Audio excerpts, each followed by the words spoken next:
¿Qué tal? Buenos días. El día de hoy nos encontramos con el doctor Marco Hugo Sánchez. Es un honor tenerlo aquí en esta entrevista. Vamos a platicar un poquito de la neumología y cómo se vivió la época de COVID en cuestión de dentro de los hospitales.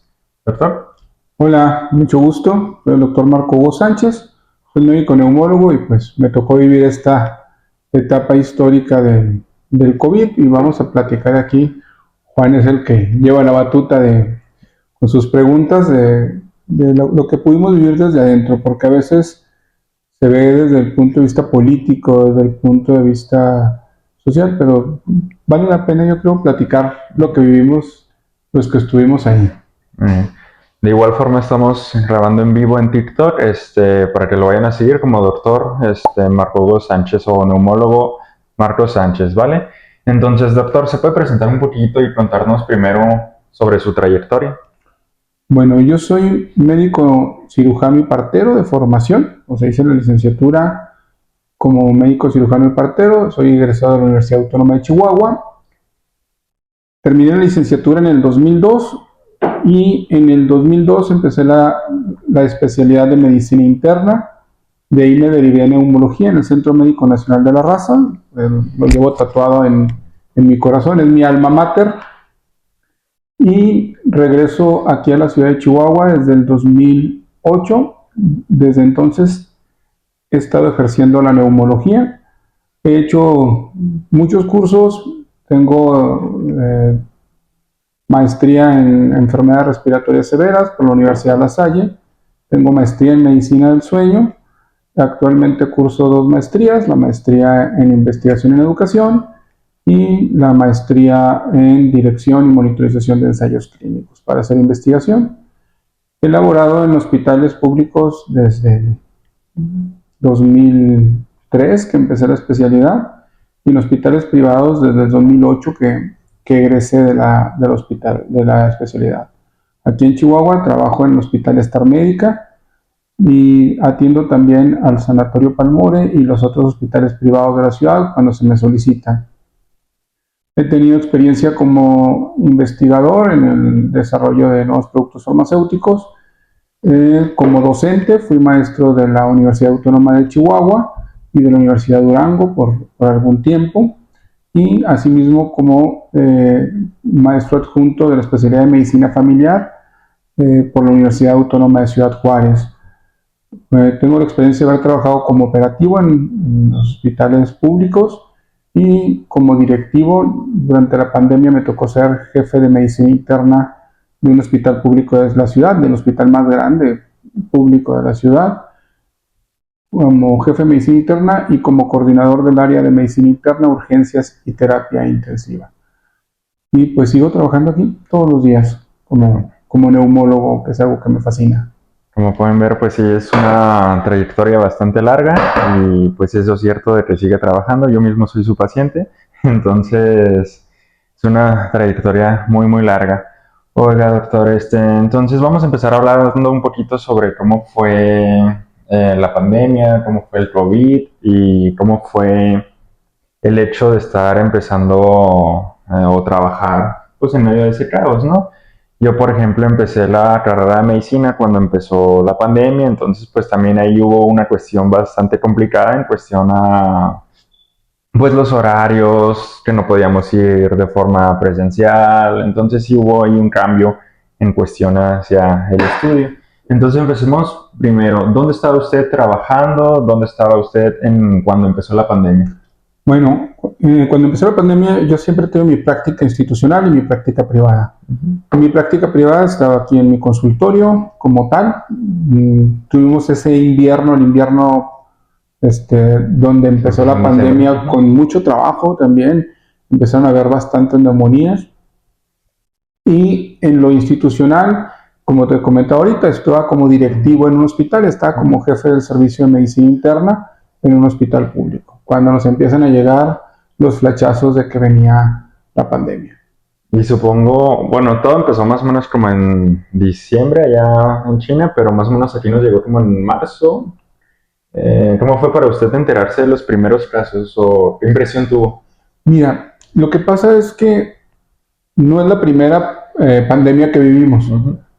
A mí me tocó en el 2009 vivir la pandemia de influenza, el brote de la influenza porcina, cuando nos llegó con el mismo pánico, tal vez con mayor impacto que lo que venía. No digo que sea comparable, pero en ese momento estábamos llenos de pánico cuando empezó la epidemia de influenza y sentíamos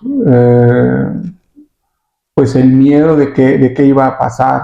Sin embargo, fue un pico nada más el que duró la influencia, fue un par de meses. De abril ya para el mes de junio habían disminuido muchísimo los casos y todo había vuelto a la normalidad. Entonces, cuando escuchamos esto de China, pensamos que iba a ser igual. Sí, de hecho, pues casi todas las escuelas duraron más o menos como 2 semanas, nada más nos dieron 2 semanas cuando empezaron a llegar las noticias. Y pues jamás creo que ninguno de nosotros pensó que duraría tantos meses, incluso años, el poder controlar esa pandemia. Pensamos que iba a ser algo de 1, 2 meses y ya hasta ahí. Entonces, la verdad creo que sí fue algo muy fuerte, y más si usted tenía compañeros, doctores en otras partes del mundo que le estaban mandando toda esa información, pues creo que era implantarle el miedo.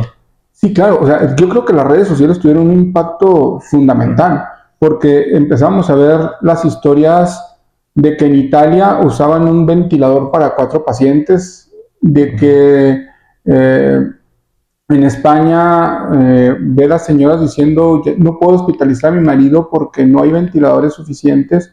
Entonces, nosotros aquí en México realmente, bueno, en México en febrero fue el primer caso reportado en la Ciudad de México.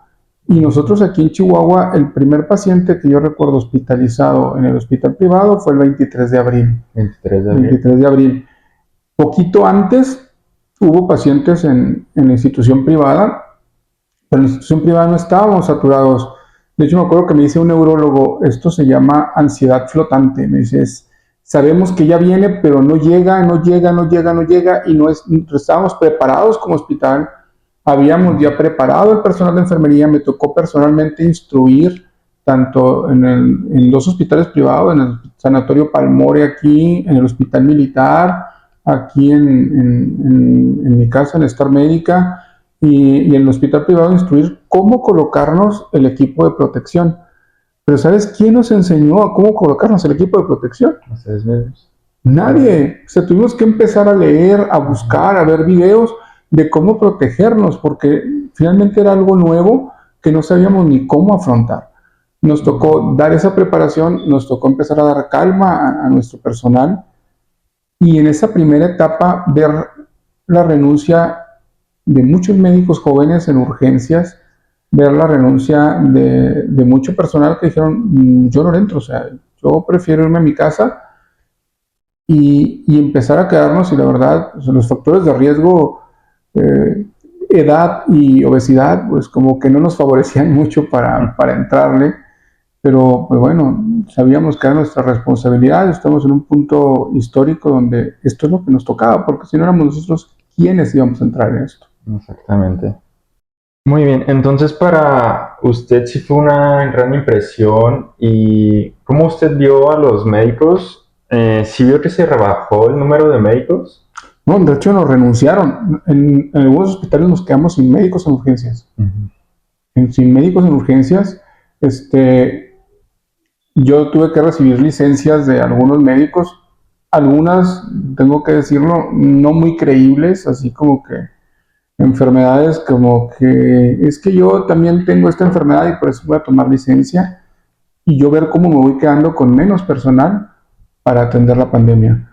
Algunos dirán, no, pues es que sí es justificable. Bueno, la verdad es que, Sí, pues así como hubo situaciones, hubo una doctora, mis respetos a una doctora de noche, yo decía, y a otra doctora también, yo decía, ustedes tienen factores de riesgo, por favor váyanse a casa, o sea, yo les firmo la licencia. No, doctor, vamos a quedarnos como si aquí, se quedaron. nosotros vamos a afrontarlo. Afortunadamente les fue muy bien.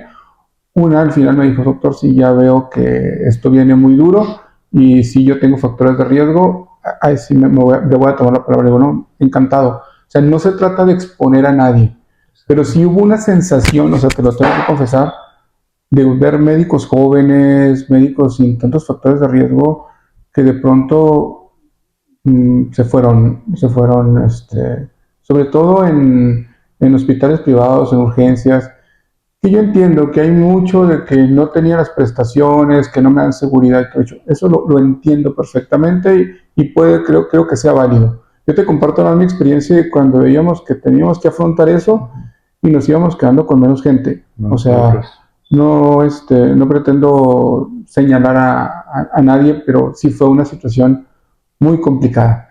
Y entiendo, porque el miedo se sentía, flotaba en el aire. Sí, y entonces usted compara el mismo miedo, la misma impresión, el mismo shock con la influenza del 2009 o totalmente diferente. No, fue muy diferente, porque la influenza del 2009 lo escuchamos en el noticiero y fueron 3 días, 4 días, 5 días de mucho miedo. Nos impactó, pero conforme fuimos entrando y fuimos avanzando, eso bajó muchísimo. De hecho, el número de casos aquí en Chihuahua de influenza H1N1 durante el 2009 no fue mucho, no fue tanto.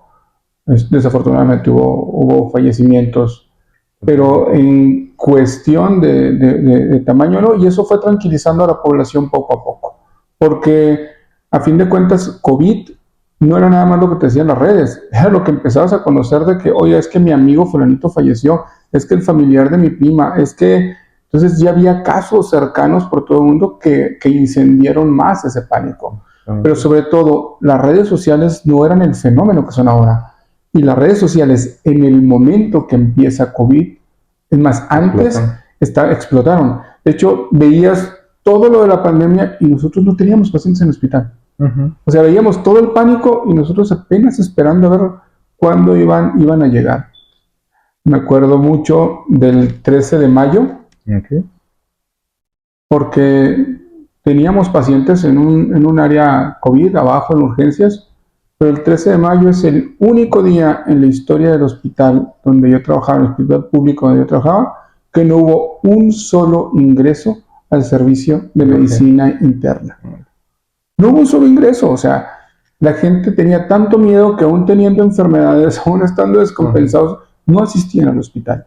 Tenían pánico de ir a los hospitales. Nosotros percibíamos el miedo de la población de atenderse. De hecho, todavía hay mucha sensación de miedo o de enojo con los hospitales.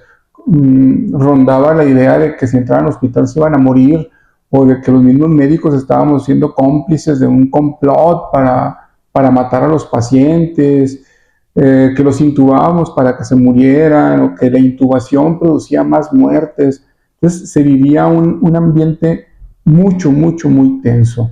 Fue lo que fue marcando este momento. El pánico, se acabaron los geles, las mascarillas.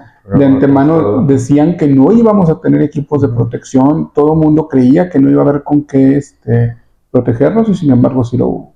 Sí, yo me acuerdo, recién empezábamos los casos de COVID, me acuerdo ver las noticias y que llegaban, empezaron con que el COVID iba a llegar por parte de un crucero que venía aquí a México y que según esto venían con casos de COVID, y me recuerdo yo estar en Ciudad de México en ese momento, como 1 o 2 semanas antes de que llegara el primer caso aquí a Chihuahua, y le digo a mi mamá, oye, vamos a empezar a comprar cubrebocas, ¿no? Para irnos protegiendo. Y me acuerdo que fuimos como a 4 o 5 farmacias y, no, o sea, ya se habían acabado por el pánico de enfermarse. Entonces, creo que sí fue un detonante las redes sociales para poder generar ese miedo en las personas. Entonces, cuando llegó aquí el primer caso de Chihuahua, ¿usted cómo lo sintió? ¿Qué sintió cuando llegó el primer caso aquí en Chihuahua? Los primeros casos no se vieron en los hospitales donde yo estaba. Los primeros casos se vieron en el Hospital Ángeles. Empezamos a platicar los neumólogos, empezamos a compartirnos experiencias.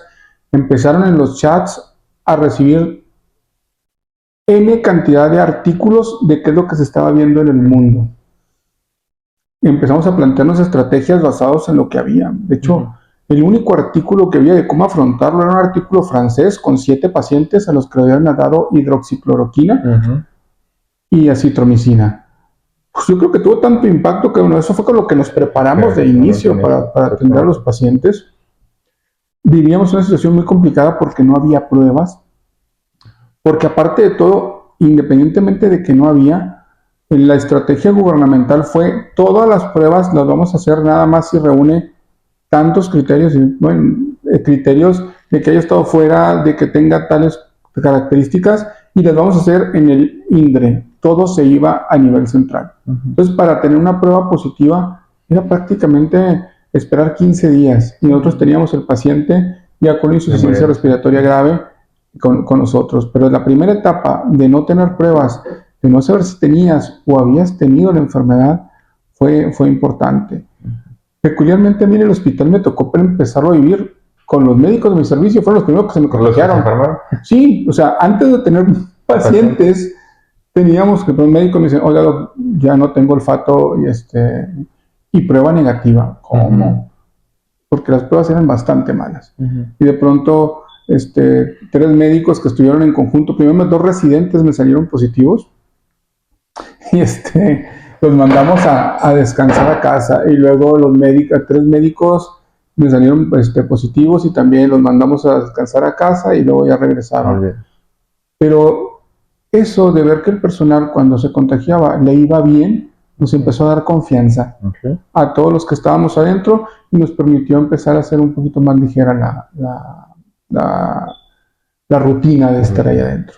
¿Y usted se acuerda cuál fue el primer paciente que atendió por COVID? ¿Cómo lo manejó? ¿Qué sintió? ¿Tuvo miedo de contagiarse? Me acuerdo mucho en otro hospital, en el Hospital Palmora, que quiero mucho, estarme poniendo el equipo de protección. Íbamos a entrar a ver un paciente grave, adulto mayor, que lo intubamos a final de cuentas. Y en ese momento tienes un momento de reflexión antes de entrar. Dices, sí lo voy a hacer. O sea, me dicen, ¿no tenías miedo? No, tenía pánico. O sea, yo creo que ese pánico lo tuvimos y ya me vestí y entré. Y tenía mucho miedo. Definitivamente tenía mucho miedo. Luego nos empezaron a tocar pacientes aquí en este hospital que venían de Ciudad Juárez. Y me acuerdo ver a mis compañeros también de intensivistas, y los veía vestirse y desesperados, y te estás equivocando, y era una entre el miedo que teníamos y una corrección al otro para protegernos muy importante. O sea, el equipo teníamos miedo, sí, y creo que se vale tener miedo, pero el miedo no nos podía paralizar y tuvimos que entrar. Te platico la primera broncoscopía que hicimos en un paciente con COVID. Hasta ese momento estaba prohibido hacer broncoscopías porque te contagiabas. Pero el paciente estaba muriendo y teníamos que hacer una broncoscopía. Entonces empezamos con esas cajas de protección raras. El anestesiólogo primero, pues el paciente estaba intubado. No es cierto, no estaba intubado. El anestesiólogo le puso una mascarilla laringia para poder hacer la broncoscopía. Le pusimos el introductor que se llama cánula salomónica y pusimos esa caja y estábamos así de lejos entrando, haciendo la broncoscopía con todas las maniobras que podías para poder hacer, pero le aspiramos secreciones y afortunadamente el paciente se fue caminando. Pero teníamos pánico. Al principio usábamos los gogles de protección, no veíamos nada. Que te dejaron todo marcado. Cuando queríamos hacer eso, dijimos, nada, optamos por quitarnos los gogles de protección para poder ver, porque no podíamos hacer procedimientos con todo lo que traías montado. Pero había un pánico terrible. Después de eso hicimos, no te sé decir cuántas broncoscopías, un montón. Vimos que aspirando las secreciones a los pacientes, favoreciendo la ventilación, vivían más, les iba mejor, y lo aprendimos a hacer de rutina. Y Dios nos cuidó y no nos pasó nunca nada, pero al principio cuando dijimos, estamos haciendo broncoscopías, de pronto nos voltearon a ver todos los demás como que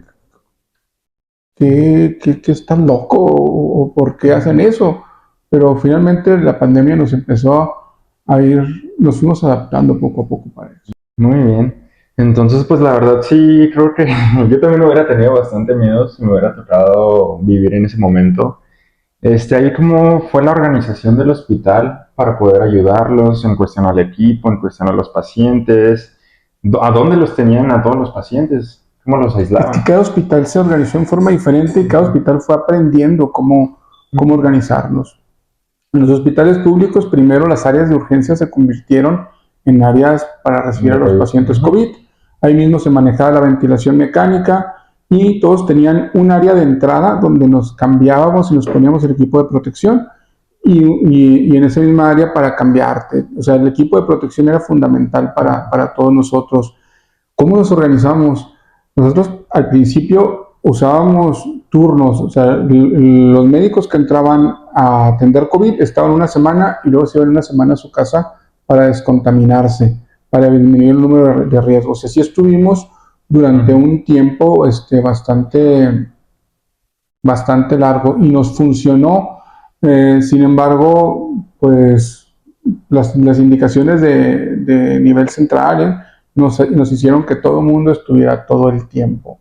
Y ahí ya empezó un poquito más estrés para el personal. En la medicina privada, enfermería se llevó todo el trabajo y toda la friega, porque los médicos entrábamos a momentos, evaluábamos a nuestros pacientes, hacíamos nuestros procedimientos, pero enfermería se quedaba todo el día con ellos, todo el día con ellos, con los equipos de protección. Entonces, en los hospitales privados, enfermería fue el soporte principal de la pandemia, el soporte principal, y nosotros como médicos pues guiamos un poquito los esfuerzos. Todos los pacientes estuvieron hospitalizados, estuvieron aislados. Nada más en uno de los hospitales, en un hospital que nada más era una planta y había ventanas, fue maravilloso porque pudimos hacer que la familia pudiera ver por la ventana a su familiar y eso disminuía mucho los riesgos. Yo estoy convencido de que tenemos que empezar a hacer hospitales que tengan una infraestructura para esos aislamientos y que permitan estar con el confort de la familia, al menos por una ventana o al menos por un cristal, porque si algo fue duro para el paciente, fue el aislamiento. El aislamiento fue terrible, psicológicamente, emocionalmente, fue terrible. Pero bueno, en ese momento era la indicación de aislamiento. Exactamente. Y ahí considero un punto muy importante que es esa parte que sí se puede implementar en los nuevos hospitales, porque siento yo que las enfermedades también tienen un componente emocional muy importante Sí, claro. y es cuestión de, ok, te enfermas, pero el proceso de sanar es muy importante en cuestión mental. O sea, tanto medicamentos, es multifactorial, tanto los medicamentos, el seguimiento, que te cuides, pero siento que también el factor emocional es muy importante, entonces es muy buen punto. ¿Usted cómo veía a los pacientes? ¿Qué le platicaban a los pacientes que no estaban intubados? ¿Los familiares, cómo los veía? Bueno, hubo había mucho estrés. Creo que fundamental era llegar con el paciente y darle ánimos, platicar, ser sinceros con ellos de cómo estaban y que iban a salir. Entonces, eso fue muy importante. La familia tenía más estrés todavía porque no estaba viendo su familiar. Y poco a poco empezamos a hacer estrategias para comunicarnos. Gran ventaja, con los celulares pues podían estar viendo a su familia, ¿verdad? O sea, entonces las videollamadas daban a los familiares eso, pero esperaban la indicación del médico, pero de pronto estábamos tan saturados. Llegó un momento en que dormíamos 3 horas. Llegó un momento en que hay notas todavía, 1 de la mañana pase de visita, 2 de la mañana pase de visita, doctor Sánchez Bustillos. Y había familiares que le digo, oiga, pero es que yo voy a pasar hasta tal hora, estoy en contacto con enfermería, todas las indicaciones las vamos a estar dando por teléfono, por llamada, pero personalmente voy a poder pasar hasta las 11 de la noche con su familiar. Doctor, a la hora que sea, márqueme. Hubo llamadas a la 1 de la mañana con familiares, así vamos, esta es la situación, pero eso en los hospitales privados. En el hospital público, te digo, a mí me tocaba estar más como directivo que estar dentro del área afectiva, pero me tocaba recibir a los familiares que tenían dudas de cómo están. Se implementaron, dar información en base a lo que el médico ponía ahí y, por ejemplo, los médicos internos estar llamando por teléfono para dar informes. Pero ese era ¿cómo decirte? Era insuficiente porque él no había estado viendo al paciente, pero tampoco los médicos que estaban adentro, que no podían sacar un celular para llamar y para hablar y para dar informes, la situación estuvo muy complicada. Llegó un momento en que hubo programas de hacer videollamadas para que estuvieran viendo a sus familiares dentro. Recuerdo mucho una videollamada de una paciente muy estimada que estaba intubada, que es mamá, y que me tocó hacer la videollamada para que lo vieran su marido y sus hijos y esto pudieran para ayudarlo. Y recuerdo la conversación entre ellos, el marido diciéndole, mi amor, vas a salir adelante, mamá, te quiero. Y tú así como que con el celular en una bolsa de plástico, las teníamos que meter para no contaminar los celulares. Entonces, fueron experiencias bien impactantes. También a otro paciente que le hicimos videollamada, que también afortunadamente están vivos. Me acuerdo que escuchaba a la señora, échale ganas, Dios está contigo, y de pronto escuchar al niño llorando ahí a un lado, aquí está tu hijo, aquí está su papá. Fueron experiencias bien intensas, pero empezamos a buscar formas de cómo comunicarnos con los pacientes.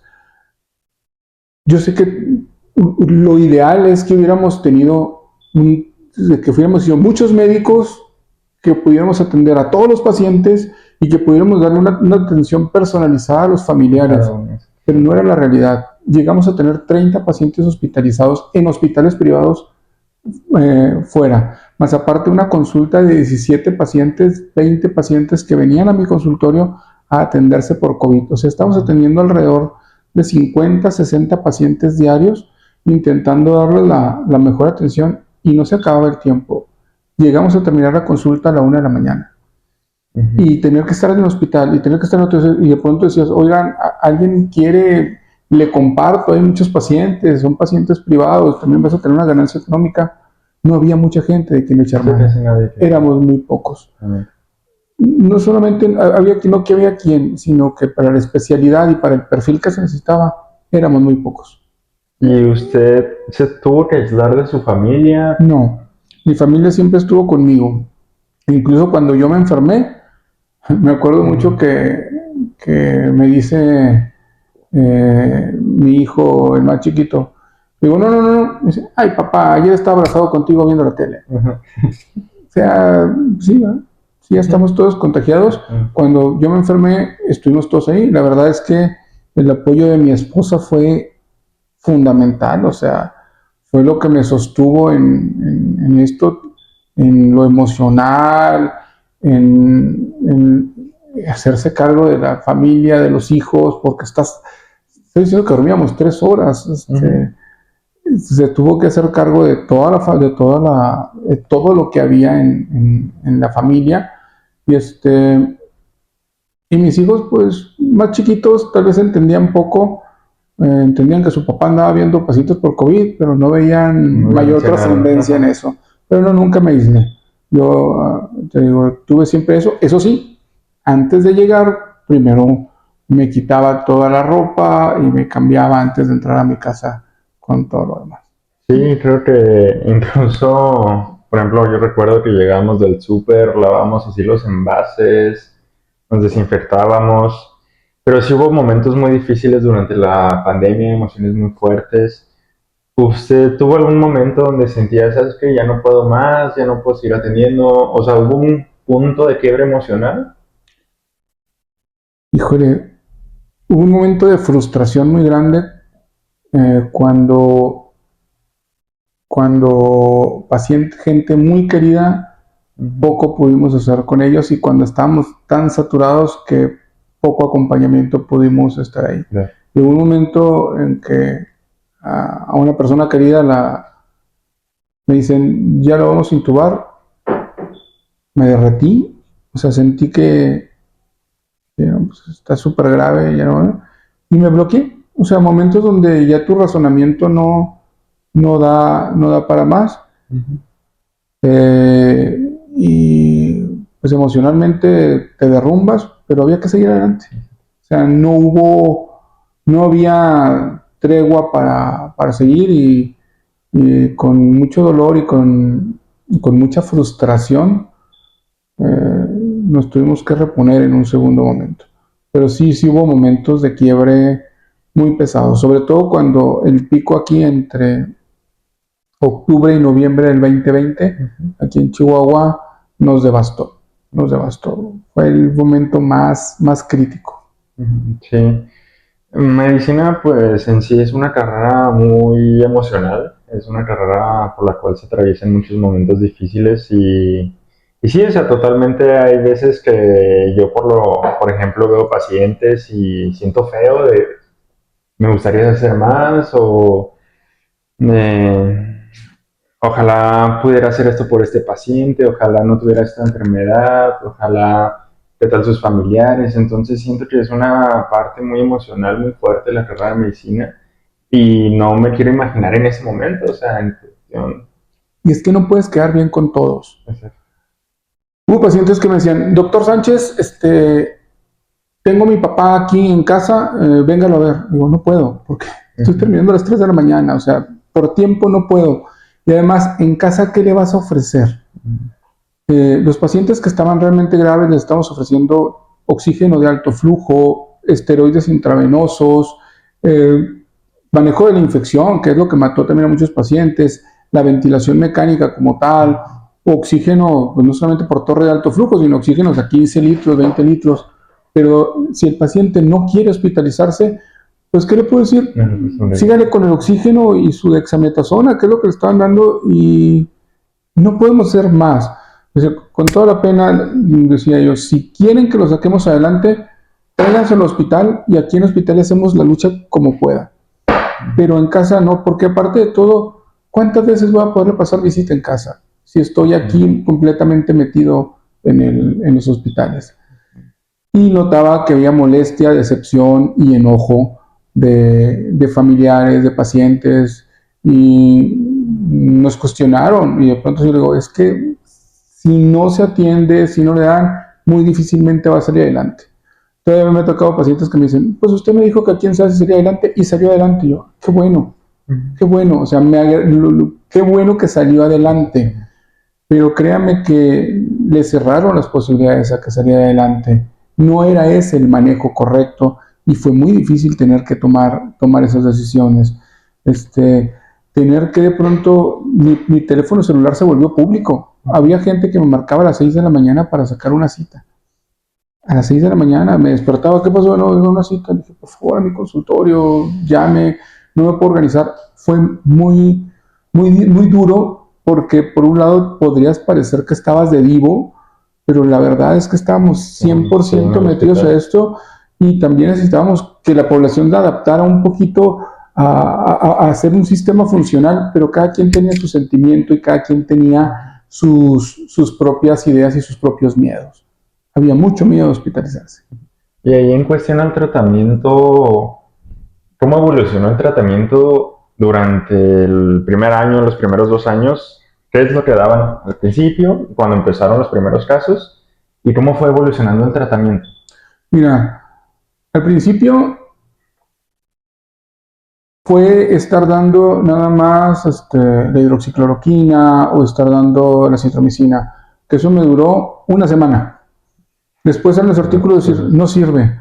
Ok, vámonos con antivirales que se usaron en el SARS-CoV-1, como el opinavir, ritonavir, y funcionaron. Y de pronto había artículos que decían, sí funciona cuando se lo agregas a tal medicamento. Y otros, no funciona, y sí funciona. La experiencia, yo vi al paciente que sí se alivianaba en etapas tempranas. Sin embargo, pues ahorita no es el tratamiento indicado. En julio del 2020 empiezan a hacer los artículos de un antiviral que se llamaba Remdesivir. Y Remdesivir empezó a notar mejoría en los pacientes, pero de pronto nosotros veíamos que se lo poníamos al paciente que teníamos grave y no. Ahora entendemos que ese antiviral es muy bueno en los primeros 8 días a 10 días, sobre todo los primeros 8 días de haberte infectado, antes de que tengas la neumonía severa. El detalle es que el manejo de la pandemia fue un quédate en casa. Creo que eso fue terrible. Y ese paciente que se quedaba en casa, nosotros ya atendíamos al grave, atendíamos al que venía con neumonía. Y ahí el antiviral ya no era funcional. y aún en este momento esto no fue tan funcional.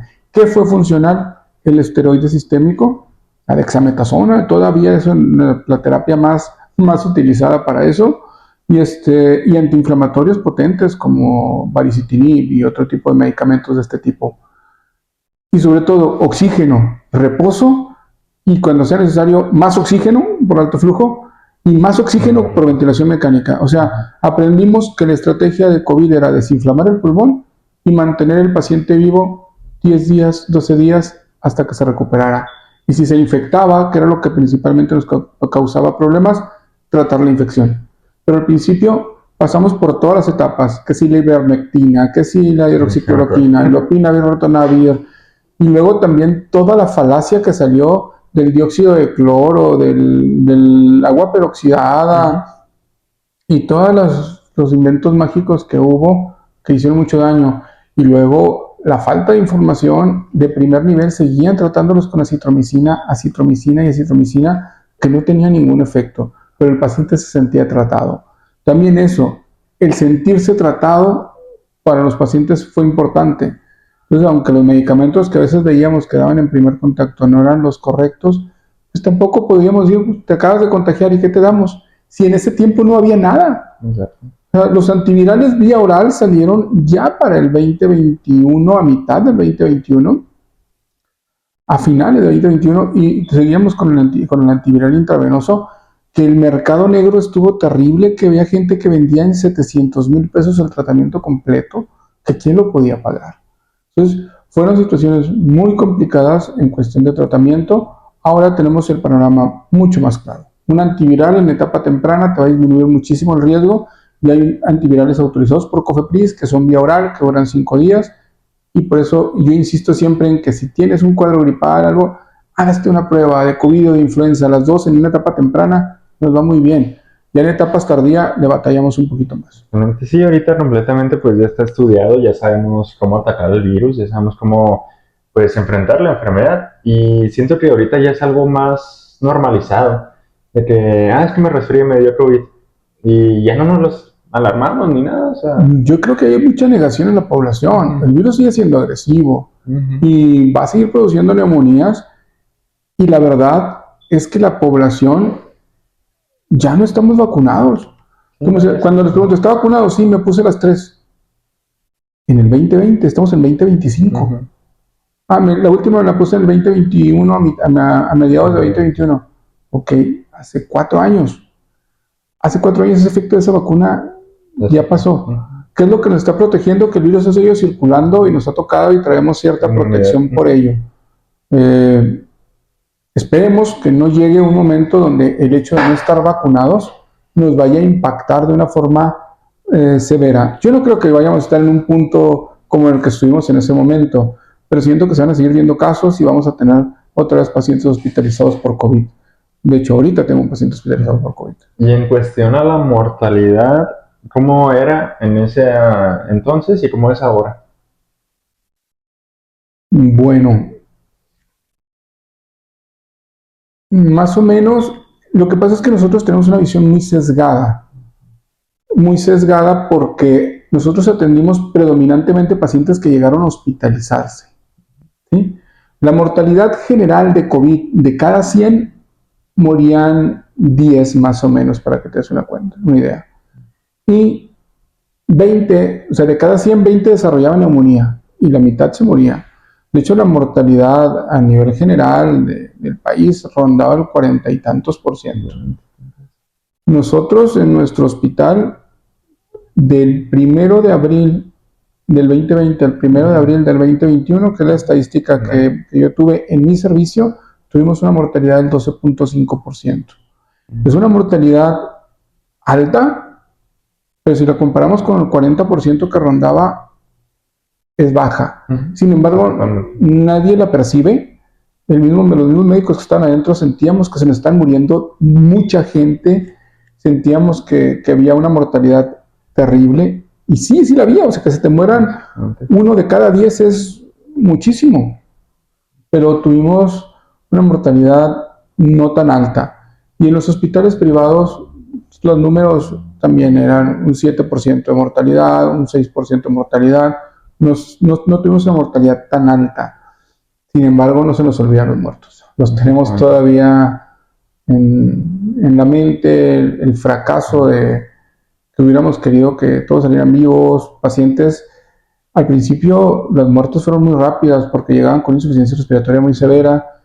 Aprendimos a manejar la ventilación mecánica, aprendimos a pronar al paciente, aprendimos a tratar la enfermedad, y las muertes que se presentaron ya después eran después de 30 días de hospitalización, después de 40 días, sobre todo por las sobreinfecciones que se presentaban. El Acinetobacter, que es una bacteria que nos dio un infierno terrible cuando fue la pandemia, se llevó a muchos pacientes como tal. Entonces, no nada más fue la ventilación, sino también no nada más fue el COVID, sino también las sobreinfecciones. ¿Y hubo algún paciente que le haya marcado su vida y que aún lo recuerde? No, claro, tuve pérdidas de amigos entrañables, de gente muy querida y que nunca se me va a olvidar. O sea, eso es terrible, y tengo afortunadamente la experiencia de muchos pacientes que salieron vivos, y tengo un paciente que duró 6 meses hospitalizado. Y hace poquito vi que llegó con su esposa embarazada, bueno, hace poquito, hace un año y medio, con su esposa embarazada, y ahora me tocó ver a su hija chiquita. Y ves a la niña chiquita y dices tú, en algo contribuimos con que esta persona esté aquí. Porque es muy, muy positivo eso. O sea, el cuate estaba muerto, o sea, 6 meses, se infectó con Acinetobacter, hizo neumotórax, lo metimos a cirugía de tórax, todas las complicaciones que te imaginas, ya está vivo y ya tiene otra hija. Entonces, ahí van, y hay pacientes que peculiarmente son mis amigos ahora, platicamos con ellos, vienen aquí a consulta y platico con ellos.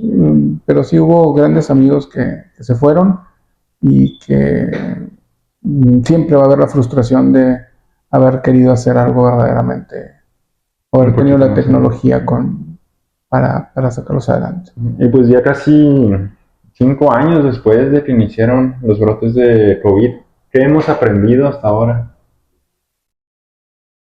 ¿Como médicos o como población? Pues para las dos partes, como médicos, Mira, ¿qué aprendimos? Personalmente aprendí que me puedo morir el día de mañana, y es algo que te plantean mucho en todas las filosofías, pero lo aprendí.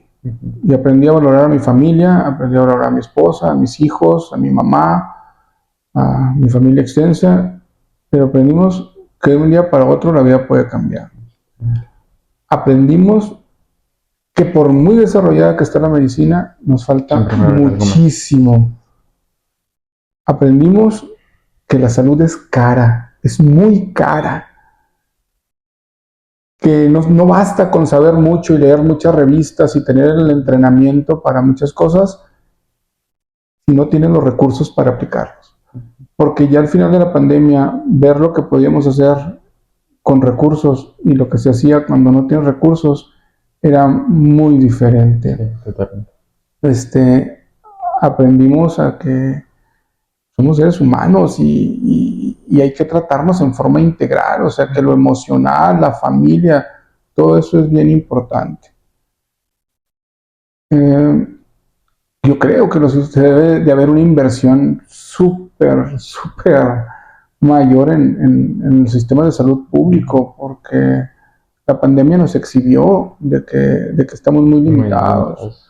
Aunque tuvimos buenos resultados, peculiarmente, pero hay muchas cosas que quisiéramos hacer y que no podemos hacer. Y nos enseñó a estar actualizados continuamente y a tener una actitud proactiva.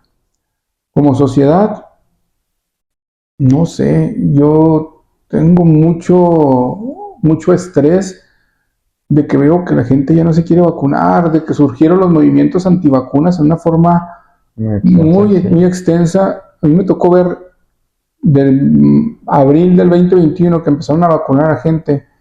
Para octubre del 2021 ya habíamos vaciado los hospitales, ya no estábamos todo el día metidos ahí.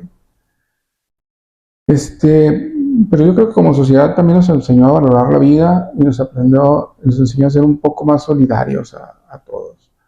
Este, pero creo que como médicos nos enseñó a trabajar en equipo, a valorar a nuestro personal paramédico, o sea, no es nada más lo que tú pienses o que tú digas, si no tienes un equipo de enfermería, de camilleros, de rayos X, híjole, con rayos X, fue un equipazo, terapia intensiva, yo a los intensivistas les debo todo, todo.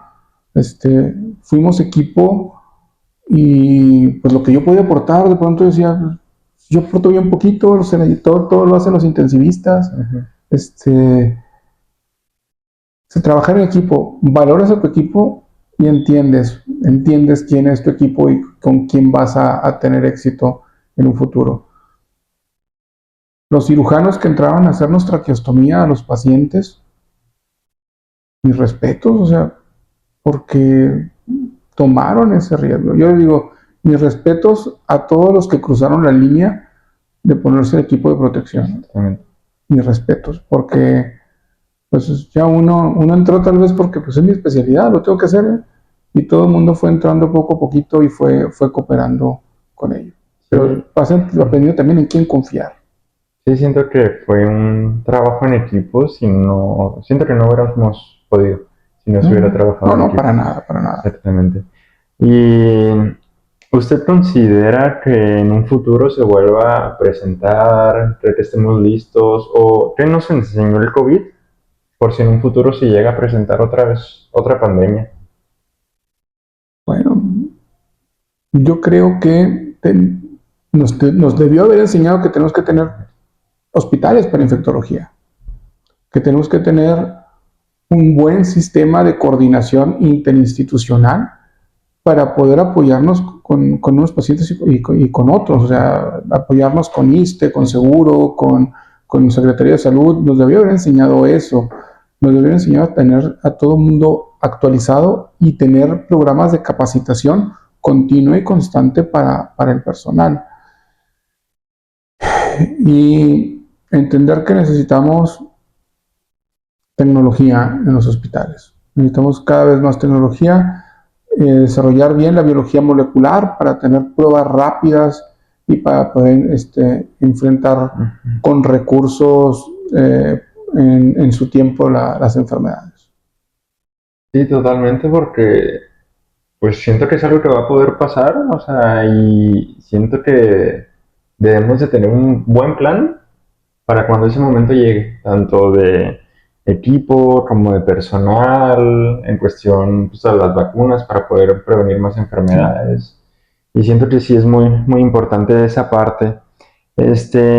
¿Aquí qué le diría a todos esos médicos que no vivieron esa etapa? ¿Y usted como médico se imaginó que algún día le tocaría esto?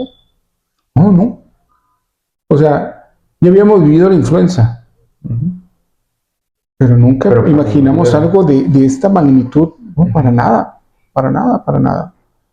Nunca pensé yo estar en una situación que yo lo comparo a una guerra, o sea, estamos en una situación de guerra, de incertidumbre, pero había que estar aquí. Y no sé si sea una situación comparable a lo que sufre un soldado en la guerra. Nunca pensaste estar en la guerra, pero pues ya se te hace común estar escuchando los tiros y estar avanzando y que se caiga el amigo con el que platicaste anoche, ¿verdad? Exacto. ¿Y usted, algún mensaje que le gustaría dejar a todas esas familias que perdieron algún ser querido, alguna lección que debamos de aprender sobre el COVID?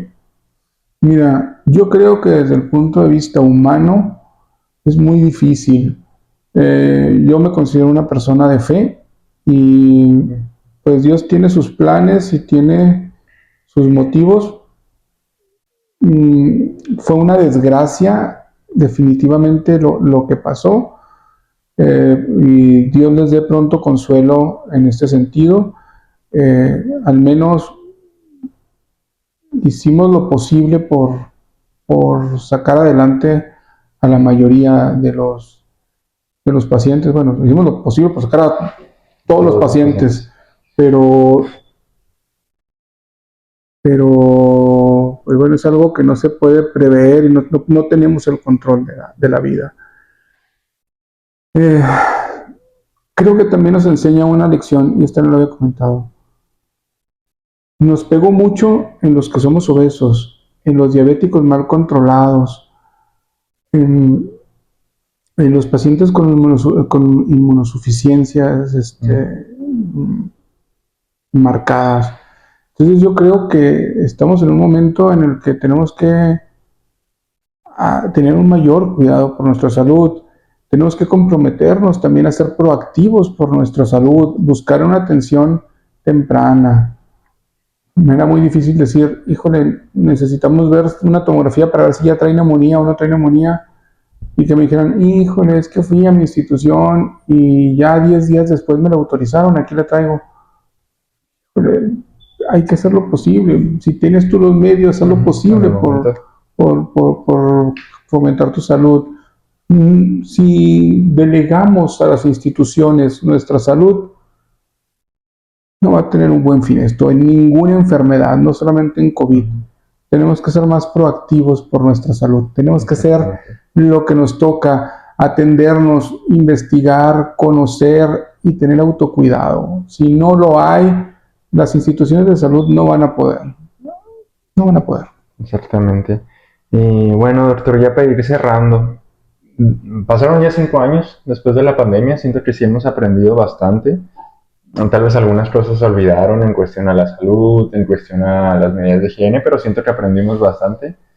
¿Alguna conclusión que le gustaría dejar sobre el COVID, sobre cómo se vivió, algo que le gustaría añadir, sobre todo lo que se aprendió ya después de 5 años? Después de 5 años. Mira, bueno, digo, tal vez voy a sonar redundante. Insisto, aprendimos que necesitamos más médicos, definitivamente. Aprendimos que necesitamos no solamente más médicos, sino más infraestructura hospitalaria en este país. No solamente que los hospitales tengan cosas.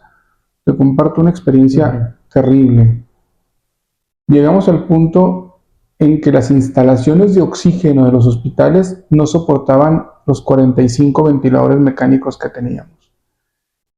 Nos tocó en hospitales privados que me dijeron, doctor, no puedes poner un ventilador más porque ya la red de suministro no va a poder con eso. O sea, ya no era nada más tener ventiladores, era que lo que se planeó para tener una situación normal ya no daba para más. Entonces, necesitamos infraestructura hospitalaria. Necesitamos entender que los médicos somos un apoyo para la enfermedad y estamos a favor de, pero no podemos delegar toda la salud y toda la responsabilidad de nuestra salud al médico. Tiene que haber una coparticipación de las personas. La verdad es que los aislamientos fueron insuficientes, fueron mal llevados. El ego de muchos individuos fue su perdición en el no vacunarse. Habrá controversia sobre las vacunas. Yo soy completamente a favor de vacunarse. Me tocó ver a un chavo de 31 años que lo último que dijo es, a mí las vacunas, digo, a mí el COVID, yo no me vacuné, nos tocó intubarlo, 31 años, y que falleciera 2 semanas después. Creo que debe haber una coparticipación de la sociedad y tomar las cosas en serio y salir un poquito de ese egoísmo. Sin embargo, creo que también nuestras autoridades de salud deben de hacer un análisis verdadero y invertir más en salud. Invertir más en salud. Necesitamos más hospitales, más médicos, más tecnología, porque no solamente para una epidemia como la de COVID, sino para lo que tenemos actualmente. Necesitamos mucho para hacer, porque el conocimiento no basta. Por mucho que sepas cómo manejar una enfermedad si no tienes los medicamentos, si no tienes los insumos, no la vas a poder manejar. Y desafortunadamente es caro. Y la medicina privada va a ser inalcanzable para mucha de la población. Inalcanzable. O sea, decirle a alguien en su momento 700 mil pesos para el antiviral, la verdad es que es un insulto. Es un insulto. Incluso ahorita decirle 20,000 pesos para tratar su enfermedad sigue siendo una situación muy difícil. Y las instituciones, la verdad, yo no tengo por qué quejarme de las instituciones porque vi el esfuerzo que pusieron los médicos, enfermería, asistentes médicas, los camilleros, rayos X, o sea, vi el esfuerzo enorme. Pero en algún momento nos sentimos abandonados porque no había presupuesto, porque no había otras cosas, pero aún así sacamos muchas cosas y creo que tiene que haber una mejor planeación de la atención médica. COVID fue una desgracia, esperemos que nunca vuelva. No se ha ido, no se ha ido, tenemos que seguir enfrentándola, tenemos que seguir vacunándonos, tenemos que diagnosticarla temprano y tenemos que dar antivirales tempranos y atender las neumonías en forma temprana. COVID no se ha terminado de ir. Es muchísimo menos, Sí, mucho más tranquilo. pero no es indolente. Tenemos que entender que tenemos que estar siempre alertas para ello. Y pues los médicos tuvimos la oportunidad de reafirmar nuestra vocación y decir, estoy aquí porque para esto nací y para eso estoy aquí. O sea, Dios me puso aquí por algo y para eso estamos. Perdón a aquellos que no pudimos ser lo suficientemente eficientes y certeros para poderlo sacar adelante. Quisiéramos tener esa capacidad. Yo creo que de antemano podemos decir perdón por no tener también toda esa capacidad. Pero les digo de corazón que la voluntad siempre estuvo de salir adelante. Y creo que la sociedad también debe de cooperar y buscar y dejarnos de creer todo lo que sale en redes sociales que desinforman. Hay que buscar líderes de opinión confiables, a los que sí creerles como son las cosas y sinceros. Creo que la desinformación de redes durante la pandemia causó muchas muertes, muchas muertes. Y ojalá nos haya enseñado a ser más selectivo con lo que creemos.